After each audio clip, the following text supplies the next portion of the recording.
Bendiciones. Soy el padre Ezequiel María Rubio. Soy argentino y el superior de la Fraternidad Sacerdotal San Pío X en lo que es esta región de América Central y también del Caribe. Ordenado hace ya muchos años, en el 94, y pasé 25 años en mi patria, en Argentina, en Buenos Aires, para luego venir a fui nombrado aquí en estas tierras, cuyo asiento, cuya residencia mía está en el país de Guatemala, en Guatemala capital. Pero desde allí vamos atendiendo toda esta región de América Central y del Caribe. Y parece una hermosa ocasión que puedan tener, más allá de tantas cosas que se puedan decir en favor, a veces en contra de la congregación, una voz oficial del superior de esta casa para que tengan un conocimiento concreto, puntual, preciso, sobre qué es nuestra congregación, qué es lo que profesa, quién la fundó, hace cuándo, por dónde estamos en el mundo,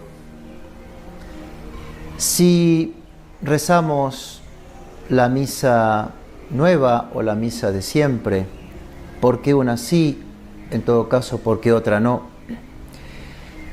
cómo es la relación que tenemos con Roma, en lo que toca a la administración de los sacramentos. ¿Son válidos los sacramentos que administran los sacerdotes de la fraternidad o no?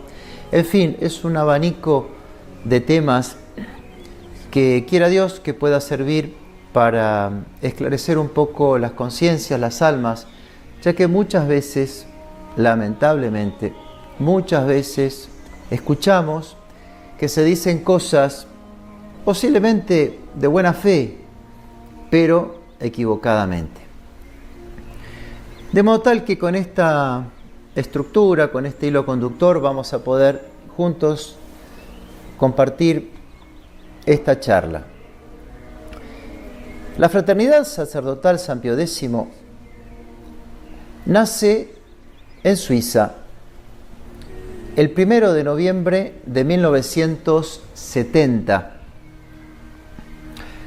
cuando el obispo Charrière, que era de la zona de Ginebra y de Friburgo, firma el decreto de erección de la congregación para luego, al año siguiente,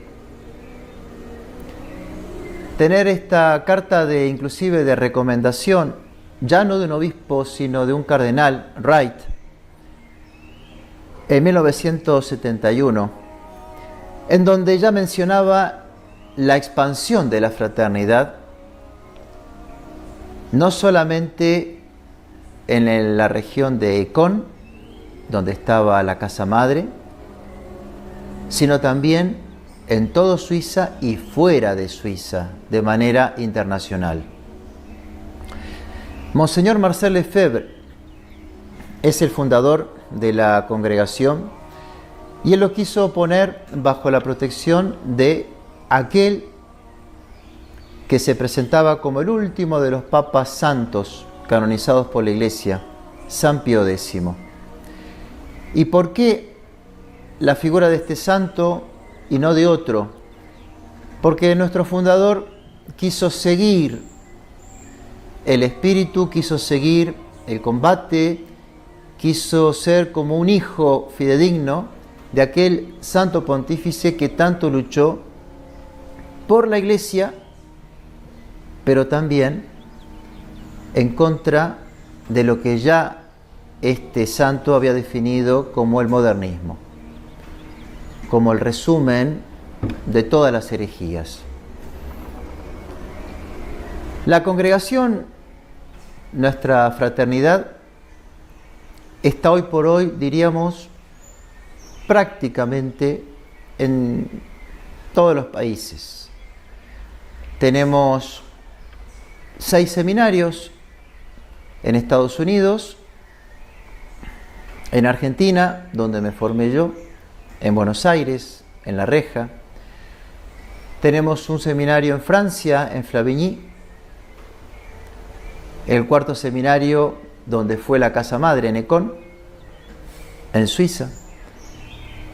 Otro seminario en Saiskofen, Alemania, y por fin un seminario en Australia. De modo tal que con estos 6 seminarios se van abarcando las vocaciones del mundo entero y sus derivaciones. Somos unos 700 sacerdotes. Tenemos también la rama de los hermanos, que son menores en la cantidad. Y Monseñor, con su hermana religiosa, le propone fundar la rama femenina. Y así es pues que tenemos las hermanas de la fraternidad sacerdotal, la San Pío X, las hermanas, que también tienen sus noviciados, sus casas de formación. En Argentina tenemos una, en Francia, y así nos vamos distribuyendo. De modo tal que esto como un pantallazo de quiénes somos, quién fundó la congregación, dónde estamos, y si se quiere algo más, cómo se nos descubre. Habitualmente la gente nos ve porque usamos siempre la sotana, siempre la sotana.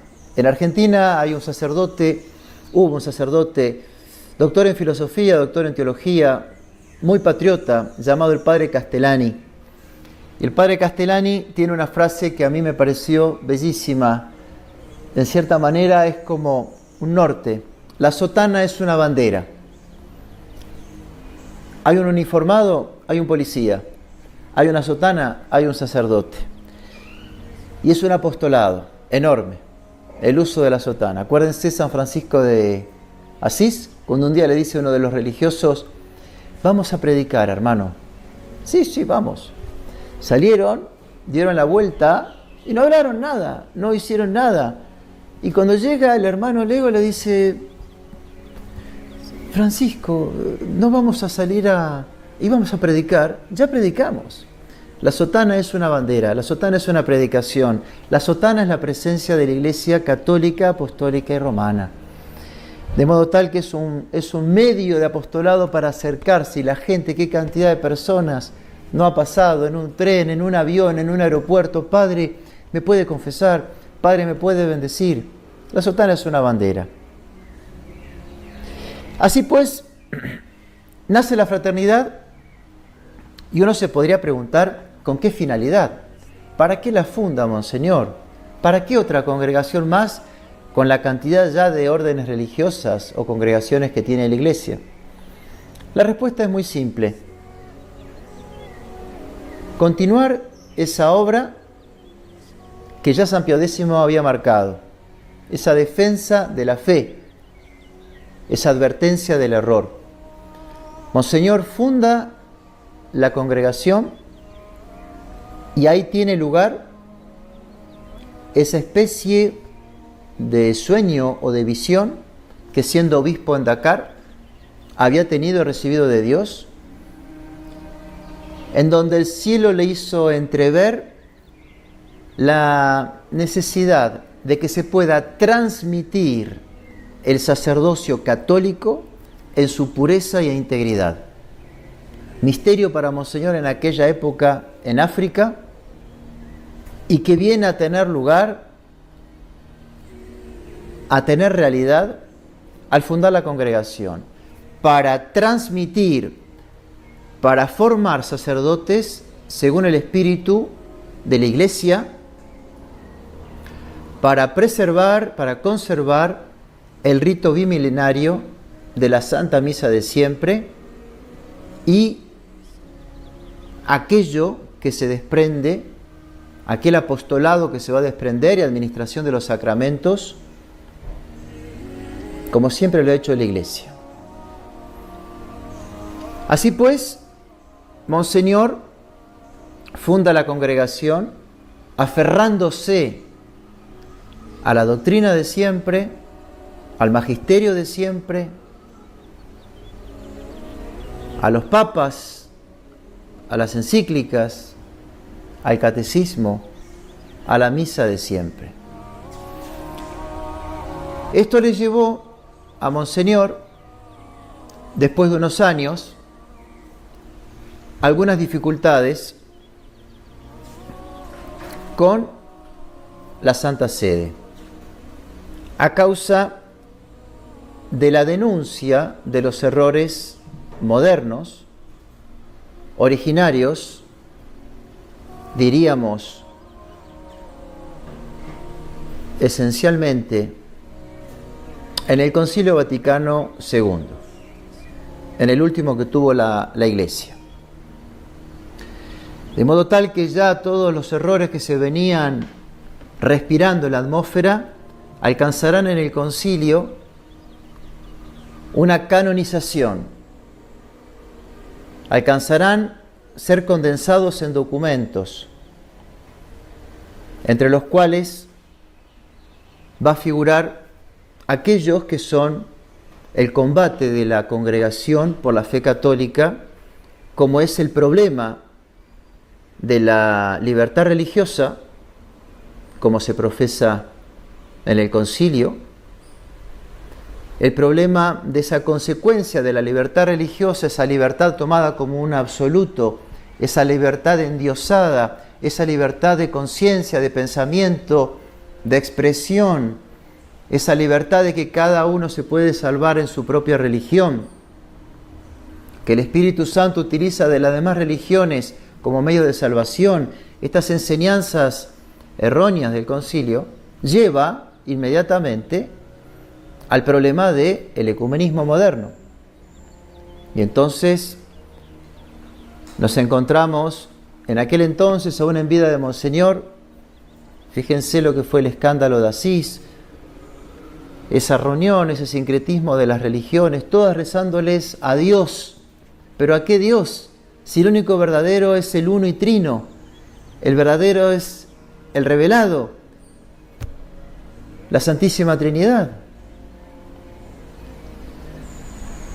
En tercer lugar, dejando de lado la libertad religiosa y el ecumenismo, el problema de la democratización de la Iglesia, llamada la colegialidad, en donde esa descentralización de Roma en las conferencias episcopales, esa presión de las conferencias episcopales sobre Roma, esa presión ahora dentro de las conferencias episcopales, que cada obispo, por el cual llevaba un anillo y un báculo para mostrar que era el pastor y el esposo de esa diócesis, pierde la fuerza, pierde el dominio por la presión de las conferencias episcopales, de tal manera que ya pierdan esa autonomía, si se quiere, esa determinación, presionados por las conferencias episcopales.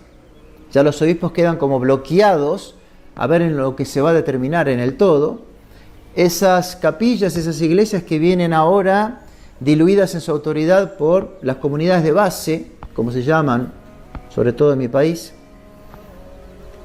La Iglesia que pierde esa verticalidad, que cae en esa horizontalidad, en esa democratización, en esa dilución del gobierno, del poder.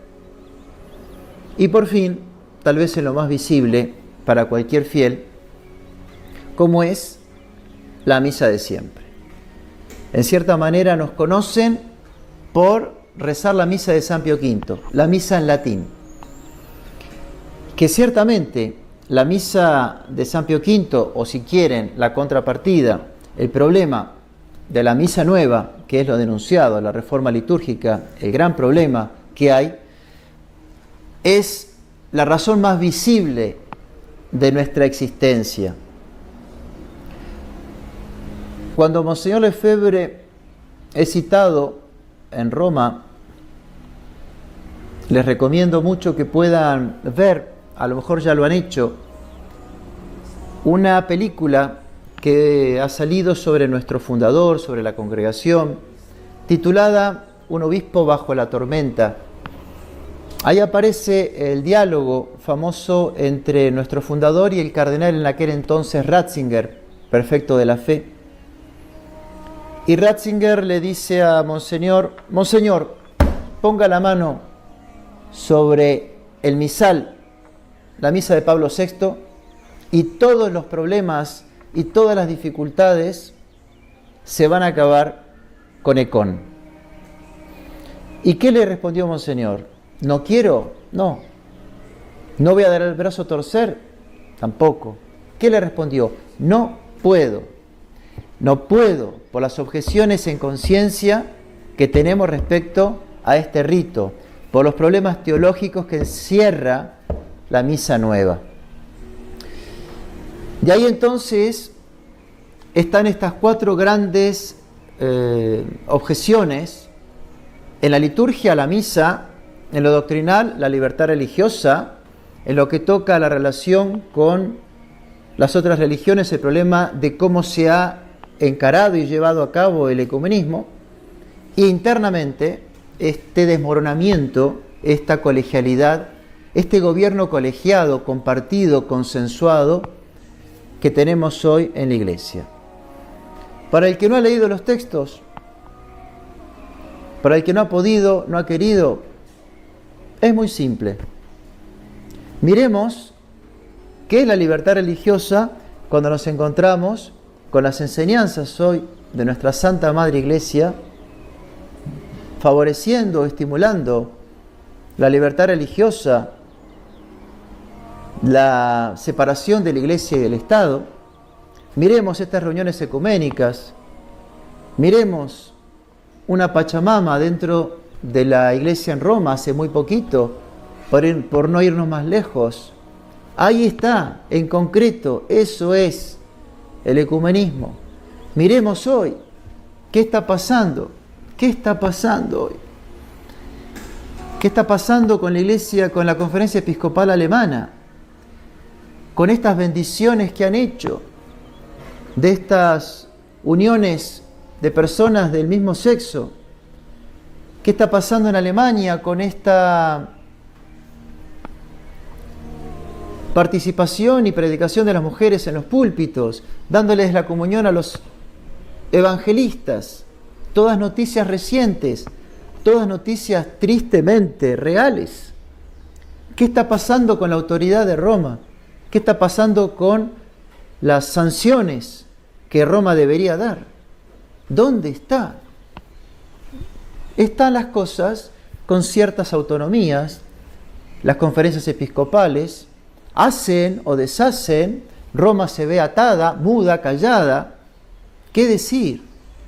Estas son las consecuencias, las aplicaciones de estos documentos que ya Monseñor Lefebvre marcó en el concilio y levantó la mano para luego verlas hoy en carne propia y que seguiremos, por desgracia, a no ser una intervención del cielo, presenciándolas. Ciertamente que esto generó conflictos con la jerarquía eclesiástica,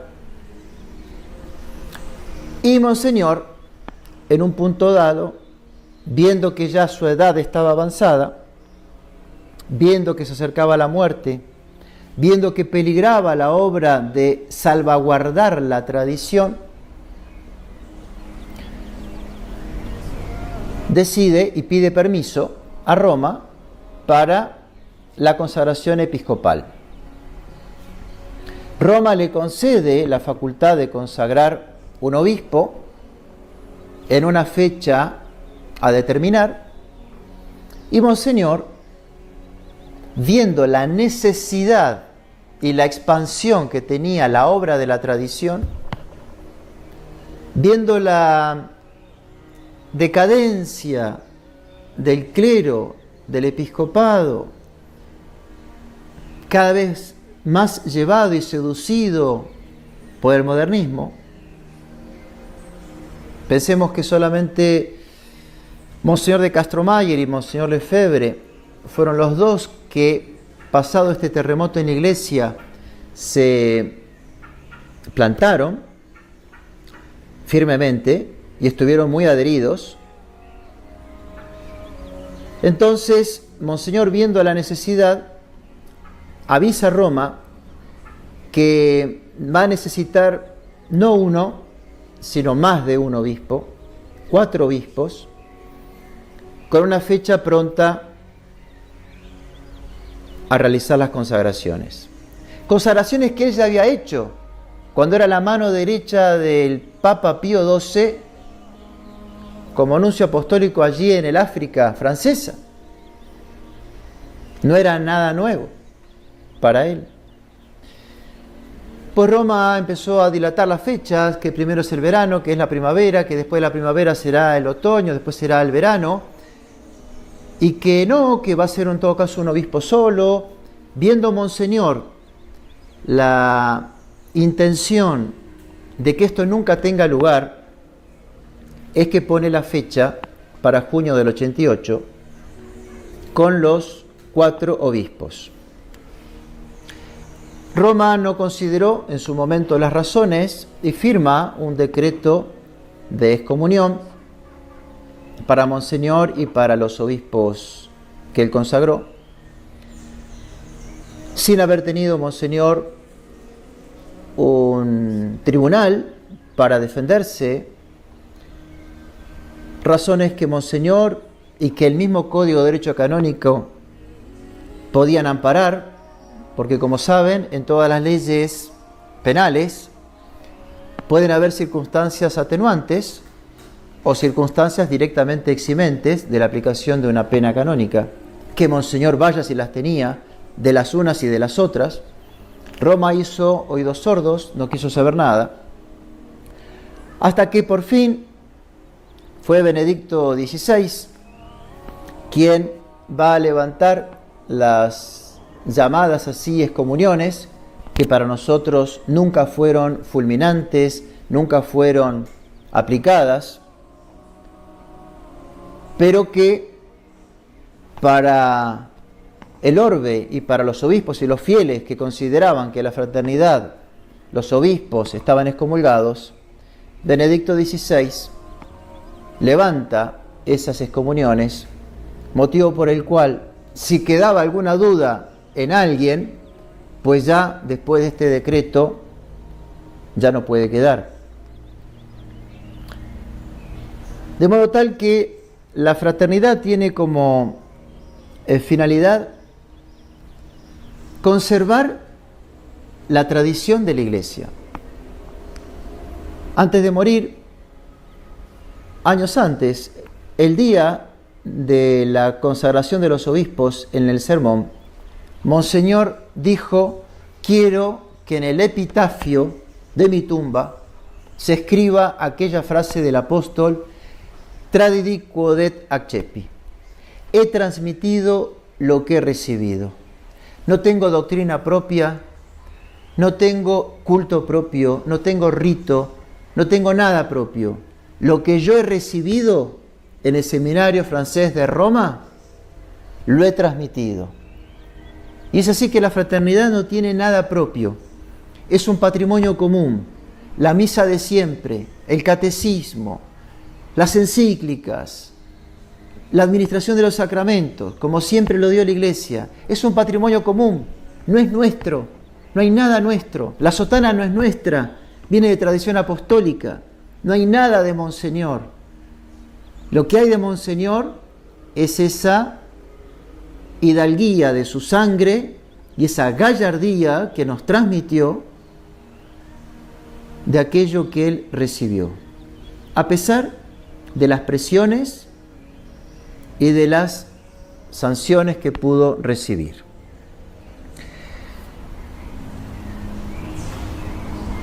Por otro lado, entonces,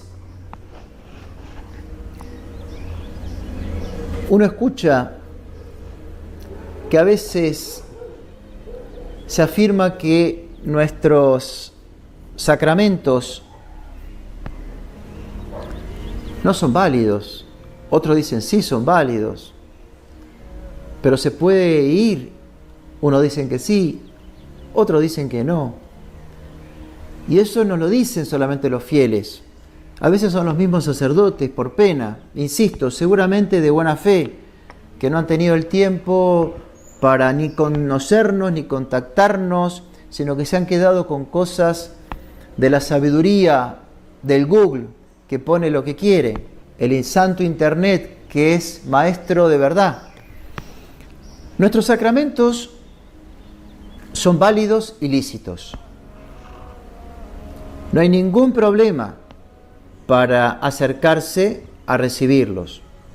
Dicho sea de paso, plantear la validez de un sacramento ya es mucho más básico que plantear una licitud. ¿Qué enseña el catecismo? Para que un sacramento sea válido, es necesario la materia. ¿Qué es la materia? La cosa sensible. En el bautismo el agua, en la confirmación el óleo, en la Santa Misa el vino de uva y la hostia de trigo, etc. En segundo lugar, la forma. ¿Qué es la forma? La forma son las palabras instituidas por nuestro Señor y transmitidas por la Iglesia, que se deben decir concomitantemente, simultáneamente, sobre la materia. En tercer lugar, la intención de hacer lo que hace la Iglesia. Y en cuarto lugar, que el ministro sea válidamente ordenado. De modo tal que es muy básico, es muy elemental saber que los sacramentos que administramos son válidos, no hay ninguna duda. Y no solamente lo digo yo, hoy por hoy, Francisco, ante la queja de nuestro superior general en aquel entonces, Monseñor Felele, que le planteaba que habían algunos que objetaban las celebraciones de nuestros matrimonios, la administración de los sacramentos, él se encargó, a través de decretos, de, por un lado, con el año de la misericordia, hacer de público conocimiento y noticia la validez de nuestras confesiones e incluso la potestad para levantar la excomunión por el aborto, que cuando terminó el año de la misericordia lo extendió sine die.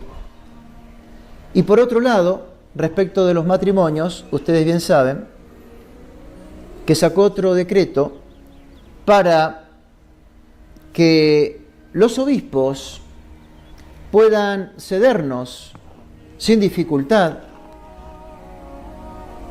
la jurisdicción para la celebración de los matrimonios.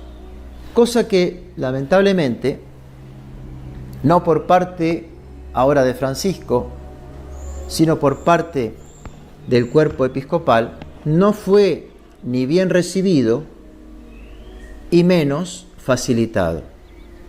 Pero tema que quedará para otra ocasión. No obstante, entonces, los sacramentos que da la fraternidad son válidos y lícitos. No hay ninguna dificultad. Cualquier católico se puede acercar a recibirlos. En lo que toca al corazón de lo que es el mundo de los sacramentos, no podemos dejar de lado la Santa Misa. La Iglesia tiene un cuerpo y un alma. El alma del cuerpo es la liturgia. Y el corazón de esa alma es la Santa Misa. Porque de la Santa Misa surgen todos los sacramentos. Porque en la Santa Misa, que es la renovación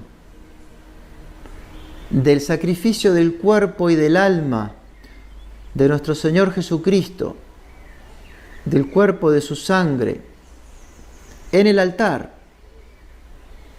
en unión, en conexión con el sacrificio del Viernes Santo de la cruz, ha surgido la redención, ha surgido la reconciliación con el Padre Eterno, ha surgido el rescate que ha pagado con su propia sangre para nuestra redención. El diablo ha sido encadenado, el género humano liberado, las puertas del cielo abiertas, la amistad con el Padre reconciliadas. Todo viene de la cruz. Todos los bienes espirituales surgen de la cruz. Es por eso que la cruz es el signo del cristiano, del católico. Y la misa es como ese eco que repica a lo largo de los días, de los meses, de los años y de los siglos, de esa misma y única realidad. La Santa Misa tiene una unidad sustancial, esencial, con el sacrificio de la cruz.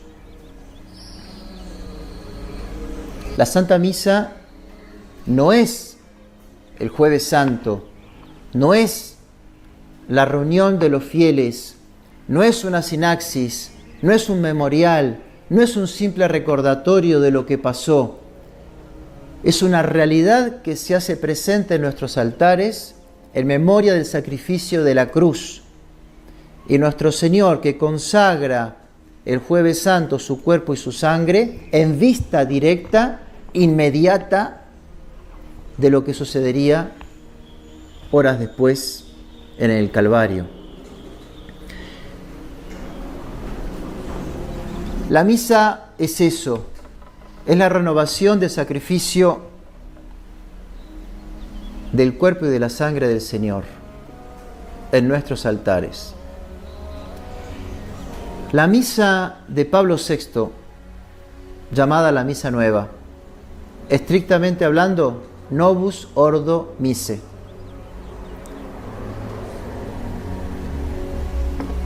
Tiene otro concepto. Hay otra realidad en juego. Ya no es la del Viernes Santo, es la del Jueves Santo.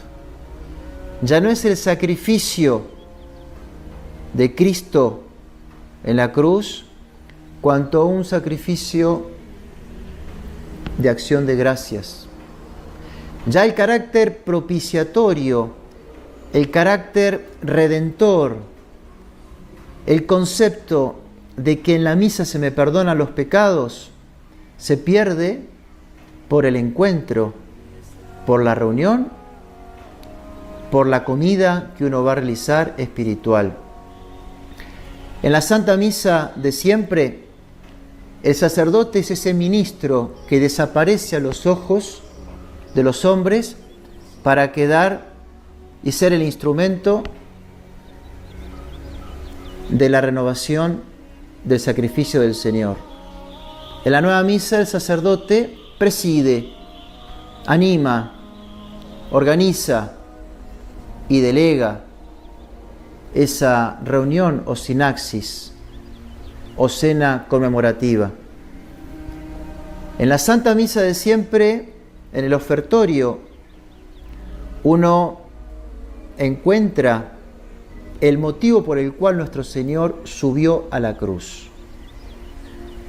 Si queremos hacer una peregrinación, vamos a ponerle el caso, nos vamos a Roma, nos vamos a un santuario mariano como Fátima. Y uno le preguntaría a la gente, ¿por qué vas a ir? Quiero pedir, quiero agradecer, quiero cumplir con un voto, me quiero encomendar, uno va con una intención previa. Como dice Santo Tomás de Aquino, la causa final es lo primero en la intención, pero lo último en la ejecución. Quiero ir allá, pero tengo que pasar por todas las etapas hasta poder llegar con una intención que tengo. Nuestro Señor se inmola en la cruz, pero en su corazón, en su alma, estaba determinada la intención. ¿Por qué se inmola nuestro Señor en la cruz? Para la redención del género humano, en lo que toca al beneficio de los hombres, pero en primera instancia, para reparar la ofensa infinita hecha a su Padre Eterno. Cosa que nadie pudo ni podría hacer, porque todo lo que puede hacer el hombre es finito, limitado. La ofensa a Dios era infinita.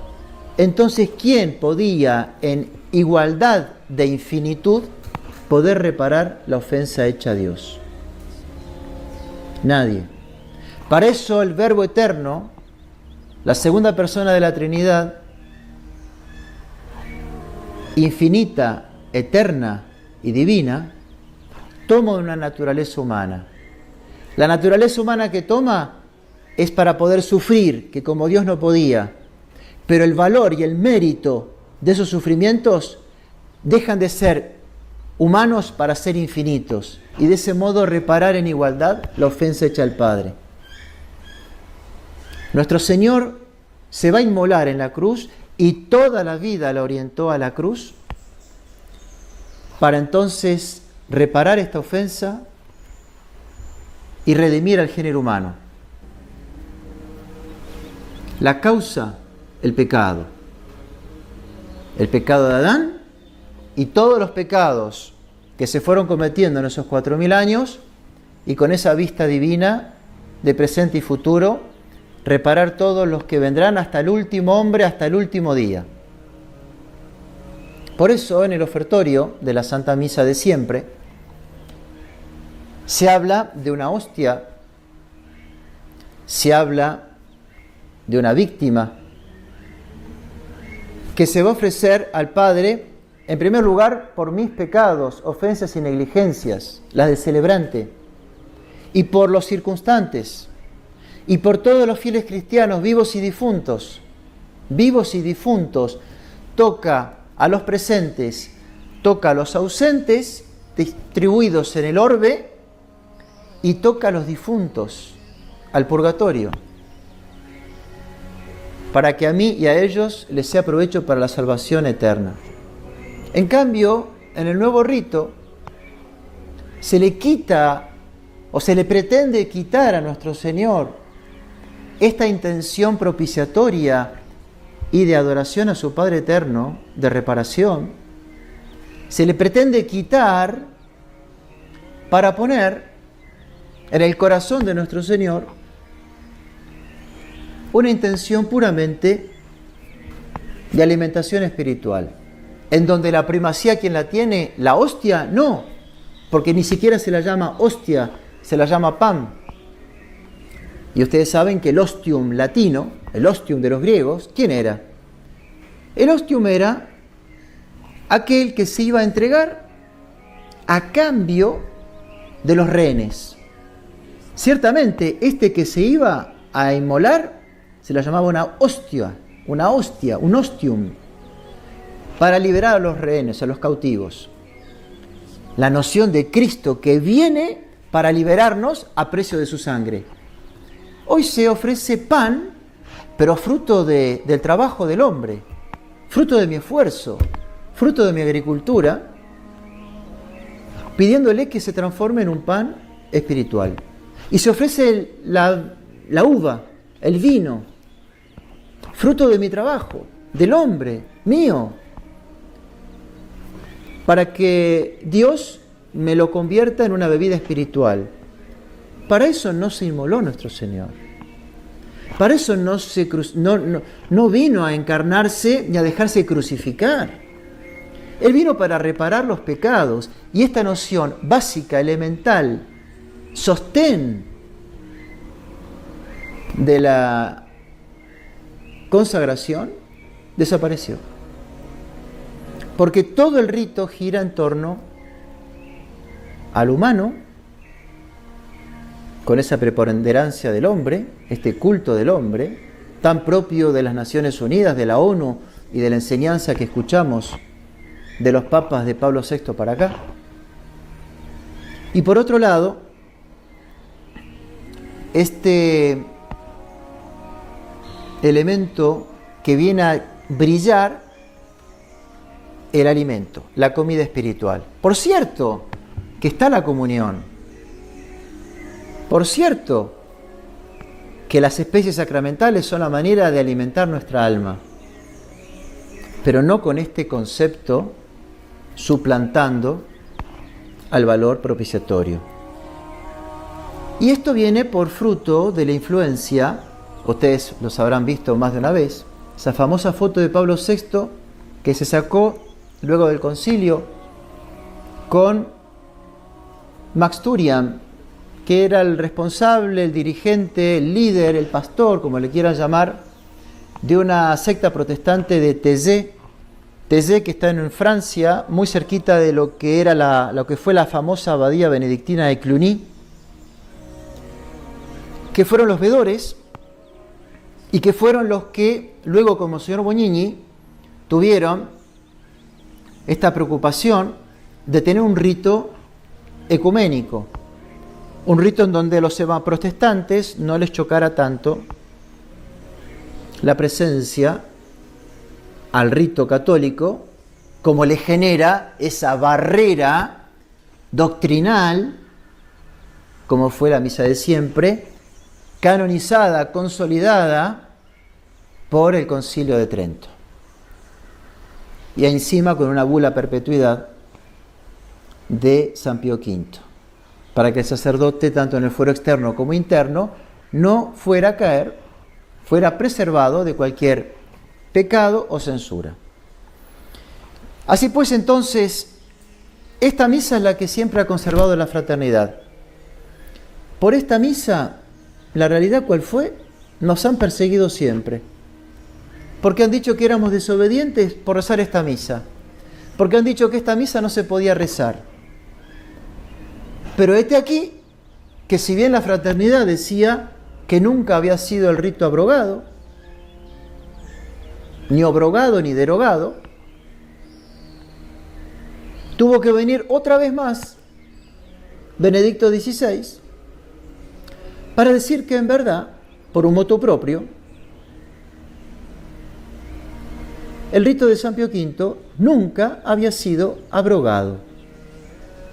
40 años se nos persiguió haciéndonos creer que ese rito ya había sido sepultado y prohibido. Nuestra resistencia logró, gracias a Dios, por este santo fundador que tenemos, este heroico y este valeroso pontífice, mantenernos, y ahora la Iglesia, a través de Benedicto XVI, afirmó lo que nosotros sosteníamos: nunca había sido abrogado. Y uno diría, bendito sea Dios. Bueno, bendito sea Dios. La excomunión sosteníamos que era inválida. Roma levanta las excomuniones. Esta Santa Misa decíamos que se podía rezar. Decían que no nuestros opositores. Ahora Roma dice que se puede rezar.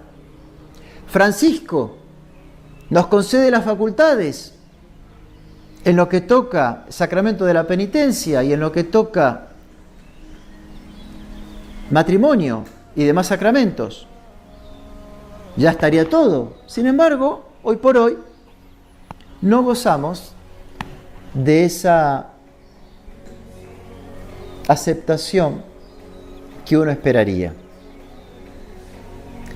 Será en parte el rechazo que tenemos por razones de conciencia a los puntos marcados doctrinales del concilio, a la misa, pero la realidad es que nos es difícil, poder tener un apostolado a nuestras anchas, porque siempre hay alguna que otra objeción. A veces se nos ha echado en cara que el apostolado lo hemos hecho sin pasar por la autoridad eclesiástica, por el obispo. Sí, es verdad, pero caprichosamente no, porque cuando hemos ido nos han cerrado la puerta y nos siguen cerrando la puerta. Entonces, palos porque sí, palos porque no. Si vamos y pasamos por el obispado, nos dicen que no. Si lo hacemos afuera, nos dicen que no. Es esta extraña atmósfera en la que se rechaza todo aquello que tenga, diríamos, olor a naftalina, olor antiguo, genera escozor, alergia. Y curiosamente, no siendo un patrimonio propio, no siendo nada de Monseñor Lefebvre, sino siendo los 2000 años de iglesia que está abierto para todos y que nosotros lo tomamos como lo podrían tomar todos los demás, no lo desean, no lo quieren. Este pensamiento moderno, esta concepción del ayornamiento, de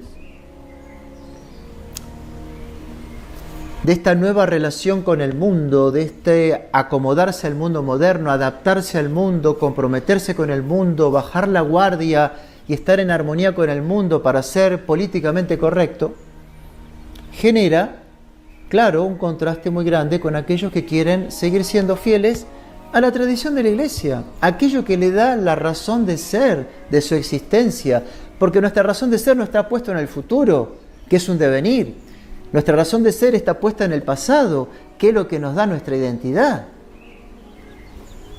Yo sé quién soy al mirar mi pasado, conocer a mis padres, ver en dónde nací, qué país me cobijó, qué enseñanza me dio.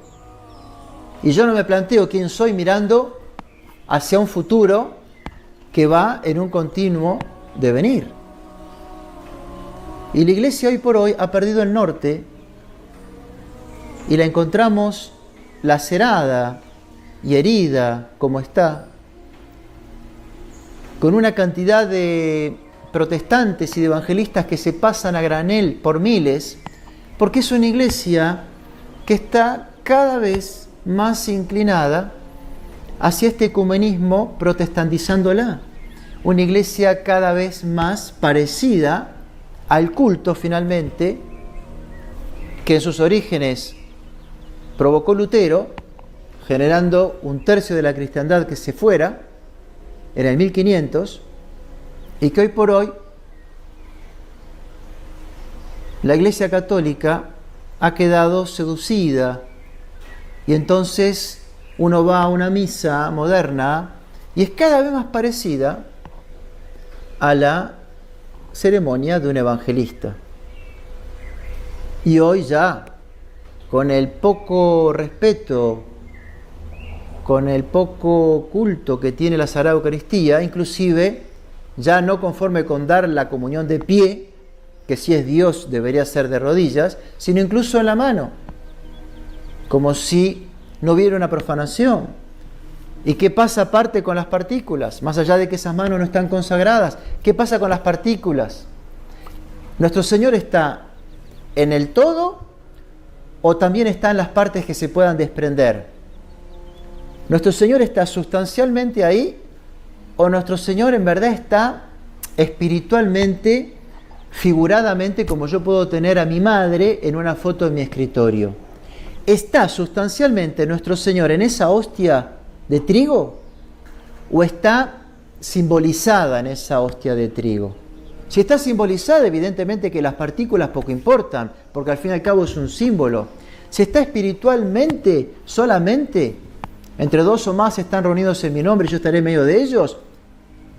Pero cuando decimos, y la doctrina nos enseña que está sustancialmente, es un dogma de nuestra fe, la transustanciación, Está en el todo como en cada partícula. Y si quedan partículas, y vaya si quedan, ¿qué pasa con los fieles? ¿Se va profanando la Santísima Eucaristía? ¿Las partículas caen en el piso? ¿Son pisadas? La falta de fe en el sacramento de la Eucaristía genera estas profanaciones y van generando esta identidad, esta semejanza, este acercamiento con las creencias de aquellos que no tienen la fe católica, como son todos los evangelistas.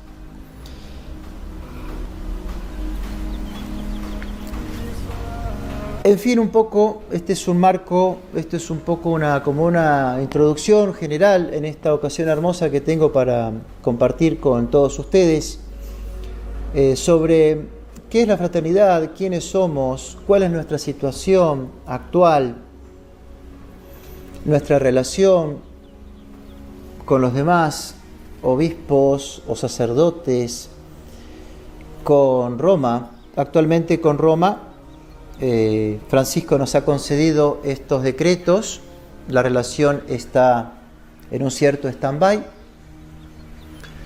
pero como bien dijo él,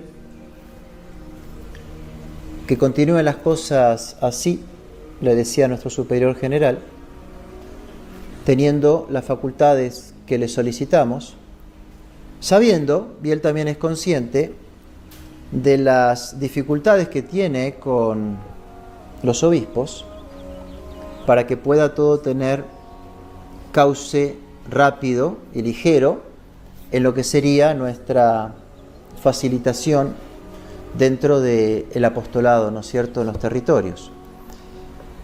La fraternidad sigue haciendo lo que hizo desde sus orígenes. Seguimos enseñando la verdad de 2000 años, seguimos rezando la misa de siempre, seguimos vistiéndonos como siempre se vistió la Iglesia, seguimos enseñando el catecismo de siempre, seguimos haciendo la obra de Iglesia a pesar de las contradicciones, pruebas, obstáculos que vamos encontrando en el camino. Y esto es lo que da razón a que yo hoy esté visitando aquí Costa Rica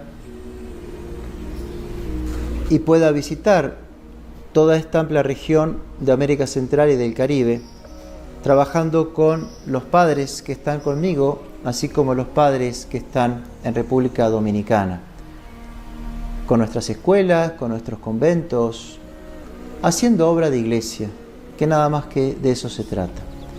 Motivo por el cual los animo, a los que deseen, por cierto, luego hacerme las preguntas que fueran referidas a través de las vías que podamos encontrar, pero animarlos a saber que la fraternidad es una obra de iglesia. La fraternidad es una obra bendecida por Dios. La prueba es que las vocaciones continúan, no disminuyen ni desaparecen. Vocaciones sacerdotales como vocaciones de religiosas. La feligresía aumenta, más con esta pandemia, en donde las iglesias fueron cerradas o donde se obligaron a todo el mundo a comulgar compulsivamente en la mano. Las familias numerosas, familias de muchos hijos. Las escuelas prosperan. Bendito sea Dios. No podemos sino menos agradecer al cielo y agradecer a este gran hombre de la iglesia como fue Monseñor Lefebvre, que nos transmitió con esa valentía, con esa transparencia, con esa firmeza y con esa integridad todo lo que él recibió para que nosotros lo recibiéramos y a su vez siguiéramos la transmisión para los fieles que nos acompañan. Pues bendito sea Dios, ha sido un gusto compartir esta charla y Dios mediante la Virgen ya podremos tener otro nuevo encuentro En todo caso, sí, hablando de tantos temas que puedan haber quedado en el tintero. Dios me los bendiga a todos.